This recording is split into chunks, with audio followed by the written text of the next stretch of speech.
You're about to drop nearly $30 million on a private jet, but one flies 5,300 nautical miles nonstop, while the other tops out at 3,600, yet costs way less. Which Gulfstream wins for 2026, the G300 or G500? Let's break it down so you don't regret your pick. Alright, so today we're pitting two Gulfstream stars against each other, the fresh G300, which just hit the skies in late 2025, and the proven G500 that's been turning heads since 2018. Both are built for serious business travel, but they target different needs. The G300 steps up the super mid-size game with upgrades from the G280 line, bringing better tech and comfort without the huge price tag. The G500, on the other hand, sits in the large cabin class, offering more space and longer legs for those ultra-long hauls. We'll compare them head-to-head across key areas like looks on the outside, comfort inside, how they perform in the air, their power plants, the tech that keeps them flying smooth, and finally, what they'll cost you. By the end, you'll know if the G300's value punch beats the G500's extra reach. First up, exterior design and dimensions. These jets look sharp on the tarmac, but their sizes tell a story about what they're made for. The G300 measures 68 feet 7 inches long with a wingspan of 63 feet and a height of 21 feet 4 inches. That compact footprint makes it easier to park at smaller airports, like those regional spots where bigger jets might struggle with ramp space. Picture pulling up to a busy FBO in Aspen or Teterboro. The G300 slips in without drama. Its wings are designed for efficiency with a sweep that helps it cut through the air at high speeds while keeping fuel burn low. The fuselage has that classic Gulfstream curve, smooth lines from nose to tail, and the tail section features a T-tail setup that improves stability during takeoff and landing. Now flip to the G500, it's bigger all around, stretching 91 feet 2 inches long with an 86 feet 4 inches wingspan and standing 25 feet 6 inches tall. That extra size comes from a longer body and wider wings, which boosts lift and allow for more fuel tanks. It looks more imposing, like the boss jet in the hangar, with those signature oval windows running longer along the side. The wings have advanced aerodynamics, including winglets that reduce drag and help it fly farther. But that bulk means it needs more room on the ground. Think longer taxiways and bigger hangars. In terms of build, both use composite materials for strength and lighter weight, but the G500's larger frame gives it a presence that screams long-haul luxury. If you're flying out of tight spots often, the G300's smaller size wins for practicality. We could talk about how the G300's exterior paint options let you customize with high-gloss finishes that resist fading from sun exposure, or how the G500's undercarriage is beefed up for rougher runways. But the key difference is scale. The G300 feels agile, while the G500 feels dominant. Moving inside to the cabin and comfort. This is where you spend your time, so it matters a ton. The G300's cabin stretches 27 feet 7 inches long, excluding baggage, with a total interior length of 34 feet. It's 6 feet 1 inch high and 6 feet 11 inches wide, giving a volume of 1,005 cubic feet. That space fits up to 10 passengers comfortably, with room for 5 to sleep on longer trips. You get 2 living areas, like a forward club seating for meetings and an aft divan that converts to beds. The 10 panoramic oval windows flood the place with natural light, making it feel bigger than it is. Cabin altitude stays at 4,800 feet when cruising at 41,000 feet, which means less fatigue. Your body thinks you're closer to sea level. Fresh air cycles every 2 minutes, and the noise level is super low, around 50 decibels, so conversations happen without shouting. Seats are hand-stitched leather, adjustable in every way, with power outlets and USB ports everywhere.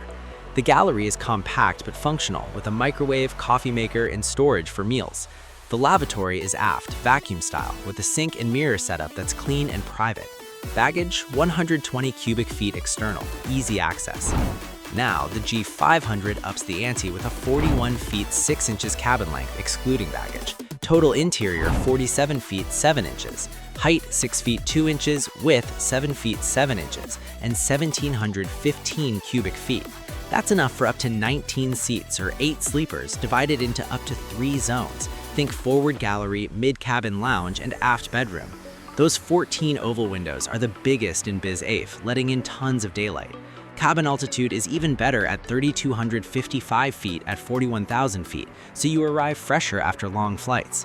Air refreshes just as quick, noise is similarly quiet, seats recline fully with massage functions on some configs, and the infotainment system hooks up to satellites for live TV and internet. Gallery options are forward or aft with full ovens and fridges for hot meals mid-flight. Dual lavatories, forward and aft, both vacuum with plenty of space. Baggage holds 175 cubic feet. The G300 feels cozy and efficient for shorter cruise, like a high-end SUV interior, while the G500 is like a luxury apartment in the sky, perfect for bigger groups or extended stays aloft. Details like LED lighting that adjusts to your circadian rhythm or humidity control to keep skin from drying out. These make both cabins top tier, but the G500's extra room lets you stretch out more, host meetings with ease, or even add custom touches like a shower in the lavatory. Next, performance and range. These numbers decide where you can go without stops. The G300 shines in the super midsize world with a max range of 3,600 nautical miles at Mach 0.80, or 3,000 nautical miles at its high-speed cruise of Mach 0.84. Top speed hits Mach 0.85. That means non-stop from New York to London or LA to Hawaii with 4 passengers and reserves. Takeoff needs just 4,780 feet at sea level, so it handles short runways like those in the Rockies or islands. It climbs straight to 43,000 feet initial, maxing at 45,000 feet, getting above weather fast. Fuel burn is efficient for its class thanks to the aero design. In real terms, you could fly Chicago to Paris with a light load, landing with plenty of buffer. The G500, being larger, pushes farther. 5,300 nautical miles at Mach 0.85 long range, or 4,500 nautical miles at Mach 0.90 high speed, with a max Mach of 0.925. That's New York to Tokyo non-stop or London to LA. Takeoff run is 5,300 feet, a bit longer but still great for a jet this size. It reaches 43,000 feet initial, up to 51,000 feet max, cruising higher for smoother rides. For example, hop from San Francisco to Sydney with stops minimized. The G300 excels at transcontinental hops where speed and short fields matter, like business runs across Europe or the US. The G500 dominates global routes, saving time on ultra-long legs by avoiding refuels. Both handle steep approaches, certified for spots like London City Airport, but the G500's extra altitude capability dodges more turbulence. Think about fuel efficiency. The G300 sips less on shorter trips, keeping hourly costs down, while the G500 guzzles more but covers ground quicker overall. On to engines and efficiency.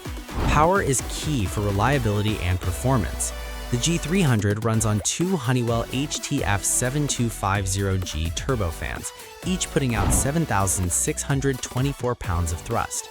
These are quiet, reliable units with full authority digital engine control for precise power management.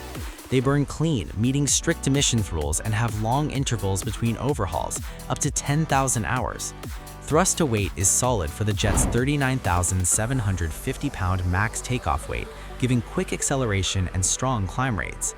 In operation, they provide smooth power from takeoff to cruise with built-in surge protection for hot and high airports. The G500 uses 2 Pratt & Whitney PW8144GA engines, each delivering 15,144 pounds of thrust. These pure power geared fans are super efficient, reducing fuel burn by 16% over older models, and they're quieter too. Overhaul intervals stretch to 12,000 hours, cutting downtime. With the G500's 79,600-pound MTWO, this thrust lets it haul more payload farther.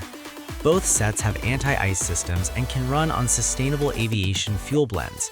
The Honeywell pair on the G300 focuses on cost-effective ops for mid-size missions, while the Pratts on the G500 emphasize long-range efficiency with lower noise for better passenger comfort. Fuel capacity ties in. G300 holds 14,620 pounds, G500 30,250 pounds, directly feeding their range differences. Efficiency-wise, the G300 might edge out on per-mile costs for regional flights, but the G500 wins for transoceanic, where its geared tech shines. Now, avionics and technology. Flying safe and easy is all about the cockpit. The G300 features the Harmony flight deck with 6 touchscreens and phase-of-flight smarts that automate checklists based on where you are in the trip. It includes synthetic vision, showing 3D terrain on displays to avoid obstacles in low vis. Auto throttle and auto brakes come standard, plus predictive wind shear alerts. Pilots love the intuitive interface that reduces workload. The G500 goes with the Symmetry flight deck, featuring active control side sticks that let pilots feel each other's inputs, 10 touchscreens, and the same phase of flight tech. It adds enhanced vision systems with infrared cameras for night landings and data link for real-time weather. Both have fly-by-wire controls for precise handling, but the G500 setup includes more redundancy for longer flights. Tech extends to maintenance.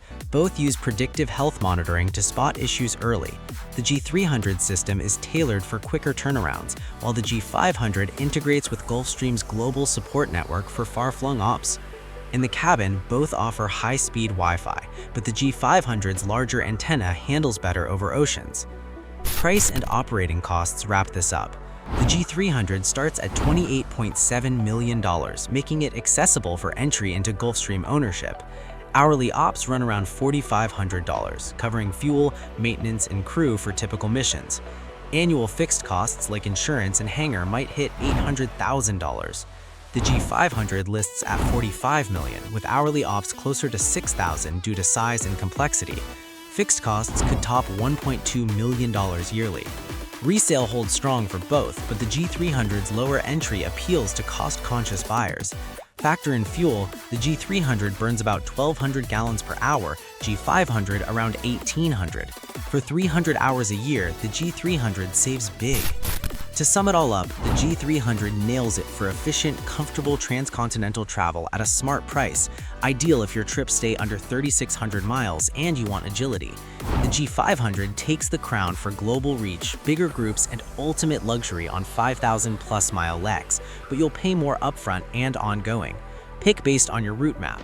If it's mostly US or Europe, go G300. For worldwide, go G500. Subscribe for more jet breakdowns.